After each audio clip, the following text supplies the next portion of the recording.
7:34. Hablemos de otro asunto importante por estos días en Colombia que tiene que ver con el futuro de la energía en el país. Es que nos están advirtiendo que muy seguramente, probablemente llegará un fenómeno del Niño que significa sequía.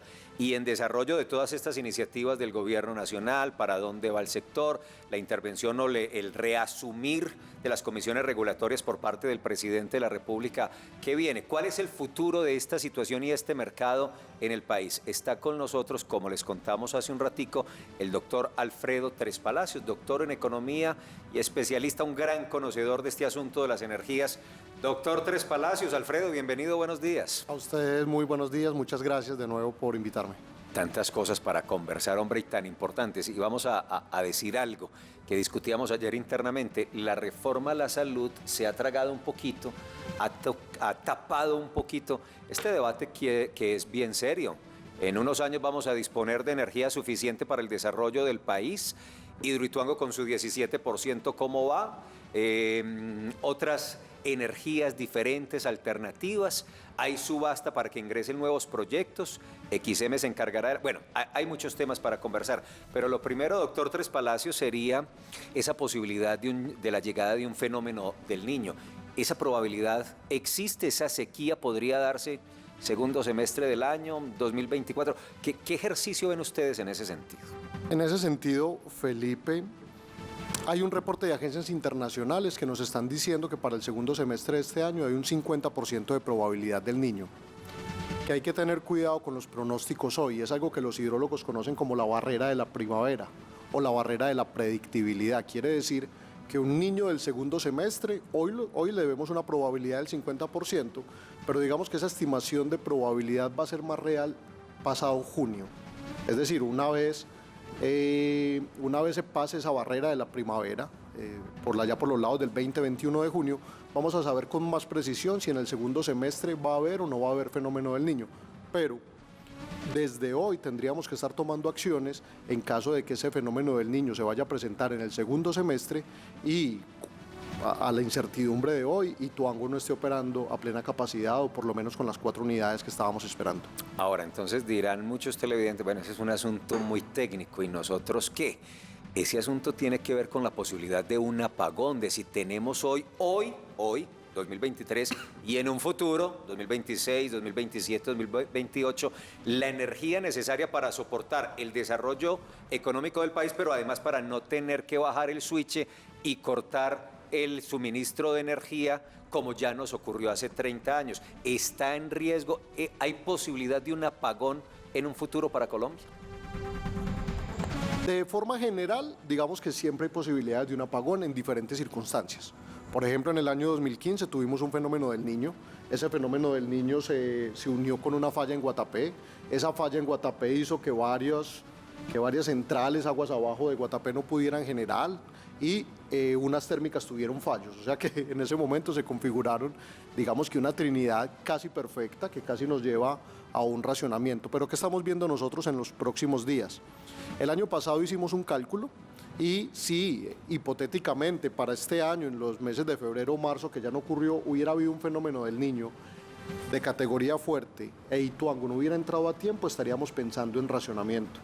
Ahora, Ituango entró, pero tenemos ya una unidad que está funcionando, digamos, muy bien, pero tenemos dudas sobre la segunda unidad y la unidad 3 y la unidad 4 todavía no están en operación y la demanda de energía sigue subiendo.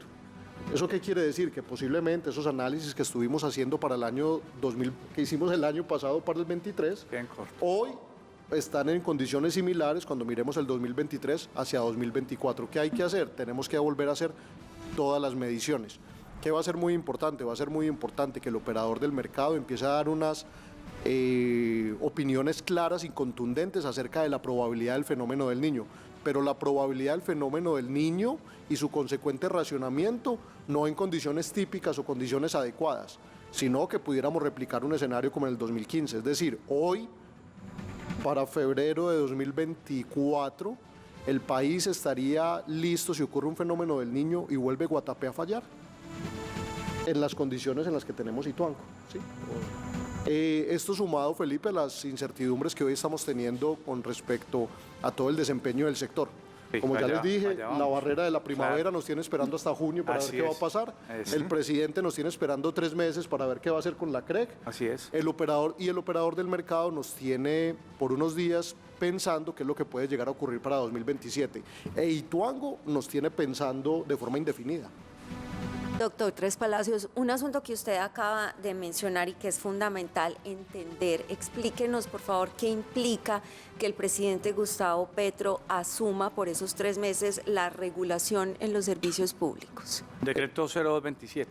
En términos prácticos, y digamos que aquí yo me separo de algunos técnicos que han venido presentando sus opiniones al respecto. En términos prácticos, siempre el presidente de la República ha sido el responsable del abastecimiento y la seguridad energética del país. Sobre él siempre ha estado la responsabilidad. De hecho, cuando hacemos ejercicios de planeación estratégica, ¿a quién le asignamos las tareas? Pues las tareas se las asignan a quien en el momento de que haya un fallo van a regañar. Es decir, un racionamiento sería una pérdida política muy grande para cualquier presidente. Entonces, en ese sentido, políticamente él es responsable, pero también la ley le ha dado esa responsabilidad. Entonces, en principio, el presidente hoy está asumiendo las responsabilidades que ya tenía. ¿Qué sí causa curiosidad? ¿Por qué 3 meses? ¿Por qué lo hacen sabiendo que siempre está? ¿Y cuáles van a ser la normatividad que al respecto salga? En eso nos tiene en completa incertidumbre. Eso Y no se sabe aún. No tenemos herramientas para decir va a ser bueno, va a ser malo, más allá de las exposiciones que han hecho algunos académicos a nivel nacional, en donde algunos han expresado que, por ejemplo, el régimen jurídico de los servicios públicos va a pasar de privado a público, que sería un cambio muy grande, pero vuelvo y digo, esto no lo ha dicho el presidente, esto no lo ha dicho la CREC, sino académicos que están presentando posibles propuestas. Entonces, ¿cómo estamos? En total incertidumbre. ¿Qué va a pasar? No sabemos. Hasta ahora, ¿qué han hecho? Nada. Y en ese sentido es muy difícil para nosotros poder dar una opinión sobre cuál es el futuro que nos está esperando. Como les dije ahora, la barrera de la primavera nos tiene esperando hasta junio, el presidente nos tiene esperando estos 3 meses, e Ituango nos tiene esperando, pues parece que indefinidamente. Bueno, son esos 4 ingredientes fundamentales: la intervención en la CREC, qué va a pasar con Hidroituango, la posible llegada del fenómeno del Niño, pero además una posible reforma, es decir, probabilidad de que se rebaje la tarifa de servicios públicos. 0. Sí, Así sí, de sí, contundente. 0. Porque esa ha sido, entre otras, la gran promesa. Claro. del Finalmente gobierno. lo que nos tiene a todos de acuerdo en que hay una dificultad.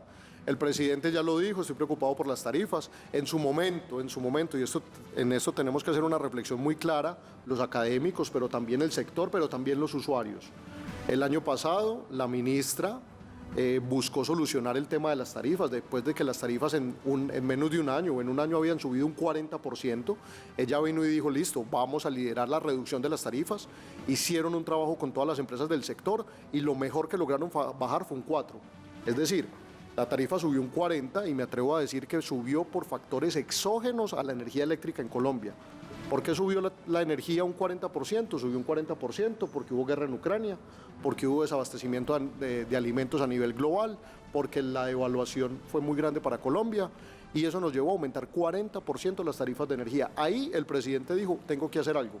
A la ministra se pone en la tarea, logra bajar un 4, un 3, un 2 y algunas empresas bajaron en el 0 y hoy pues estamos con las mismas condiciones, pero con mayor grado de incertidumbre. Como se los dije en la vez pasada que conversamos, 2024, 2025, 2026 y 2027 va a seguir subiendo, en tanto los contratos que definen los precios a los que le venden a los usuarios en los hogares ya están firmados su gran mayoría hasta el año 2026. Eso quiere decir que la razón por la cual sale este decreto, que es lo que ha vendido el gobierno, a males salientes, hablamos del decreto 0227, el 16 de febrero, la razón por la cual se reasumen las funciones de las 2 comisiones, esa es la novedad también, tanto de la CREC como de la CRAC, que el gobierno decía que eran las tarifas, técnicamente es muy complicado que puedan bajar.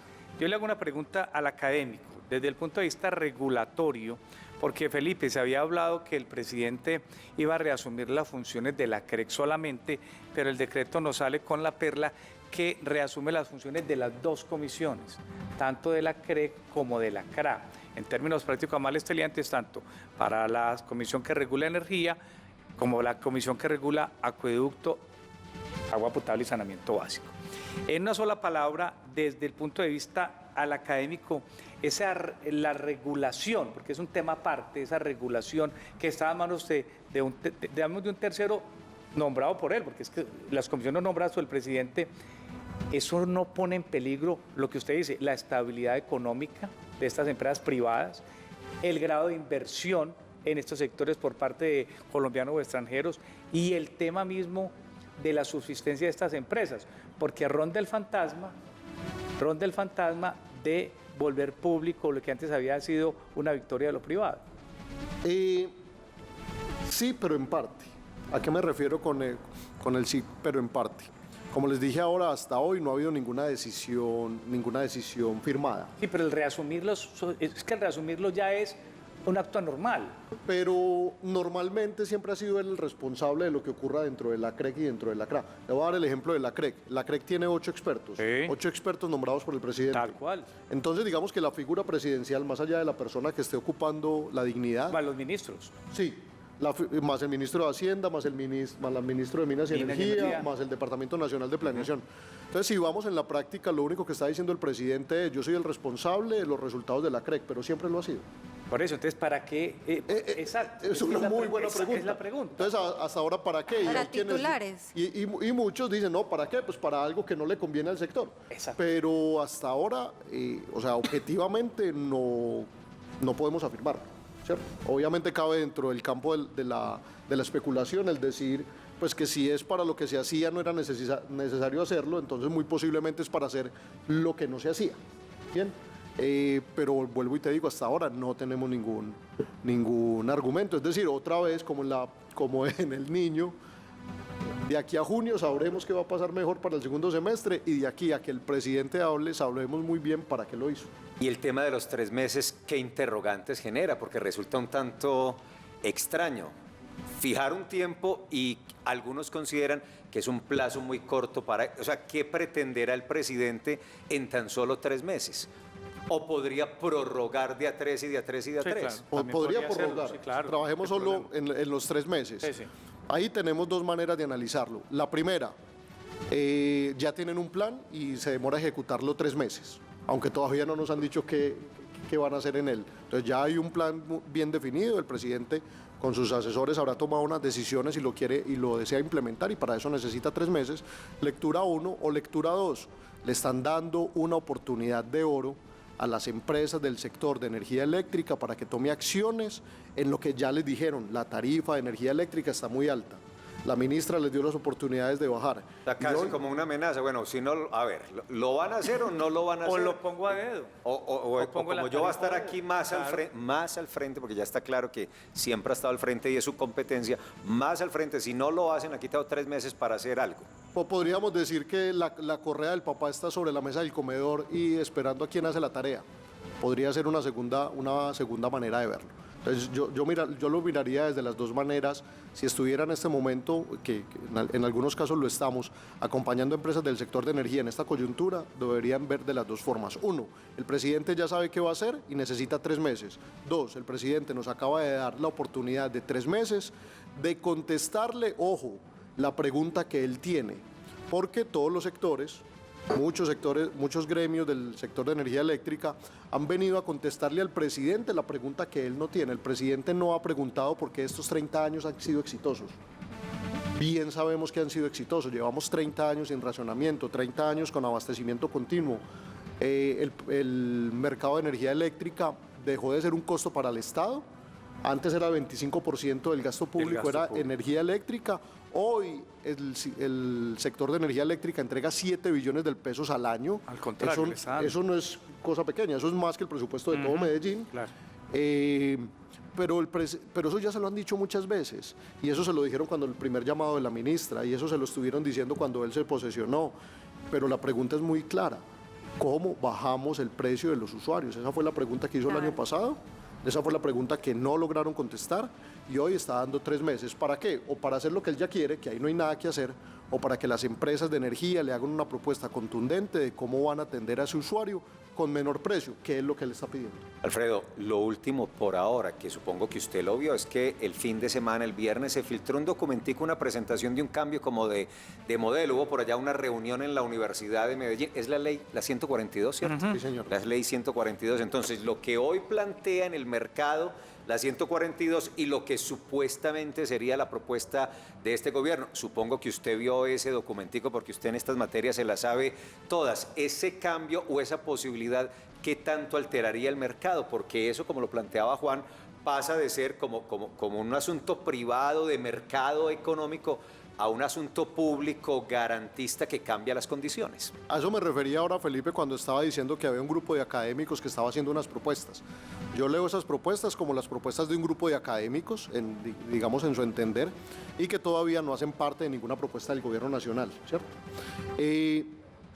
Yo veo peligrosas las propuestas, pero me da como un sinsabor de que los académicos, o al menos una parte de los académicos, nos estamos devolviendo a los años 80. Es que esa era la pregunta que había que hacerse en los años 80. En los años 80, años 90, nosotros teníamos un sistema eléctrico que era el 25% de todo el gasto nacional. Público. Gasto público. El país, el gran parte del endeudamiento del país era el sector eléctrico. Entonces en los años 80 había que preguntarse, venga, en los años 80 y 90 había que preguntarse, venga, ¿esto está funcionando o no está funcionando? ¿Esto debería ser público o debe ser privado? ¿Esto debe ser centralizado o debemos dejar toda la gente que trabaja en competencia? ¿Debemos hablar de precios o tenemos que hablar de tarifas súper reguladas, súper estrictos? ¿A qué nos llevó ese modelo? Ese modelo nos llevó a 3 racionamientos, uno en la década de los 70, otro en la década de los 80 y otro en la década de los 90. Veníamos cada 10 años racionando. Hoy llevamos 30 años sin racionar con la respuesta que dimos. Entonces, en los 80 dijimos público o privado.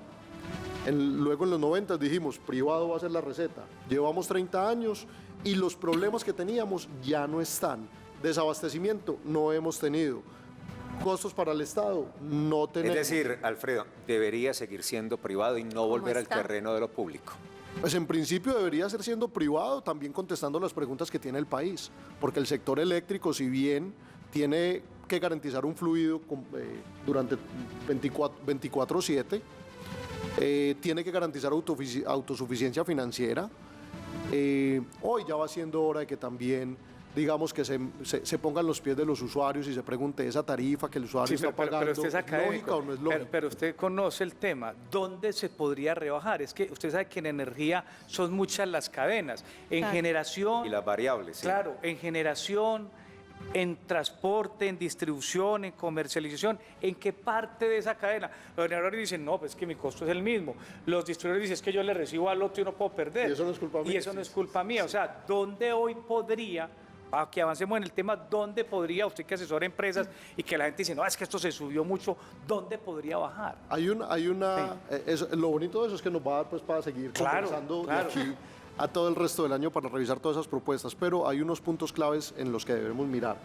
Pensar, ¿El IPC? Ya le voy a llegar allá. Sí. Entonces, hay unas propuestas de largo plazo, de largo aliento y estructurales.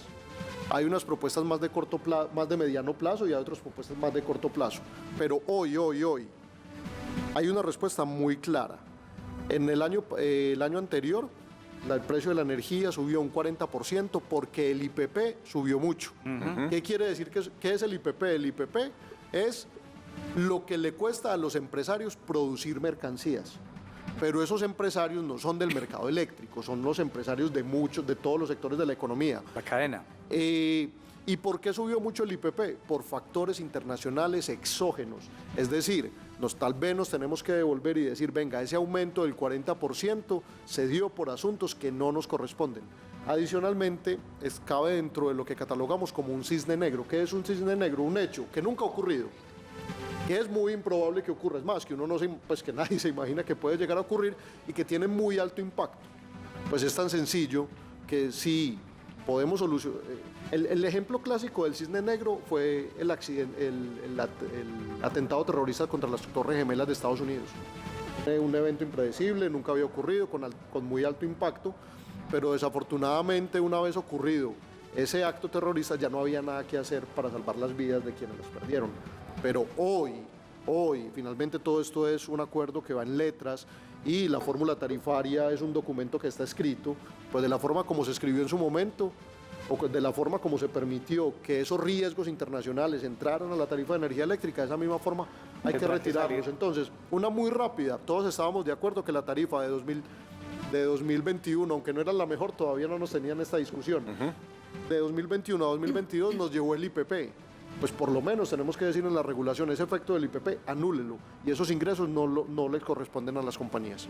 Doctor Tres Palacios, Alfredo Tres Palacios, doctor en economía, experto en energías. Gracias por acompañarnos. Esto va a tener tela para cortar este año, sin duda. Gracias por estar en el Consejo de Redacción.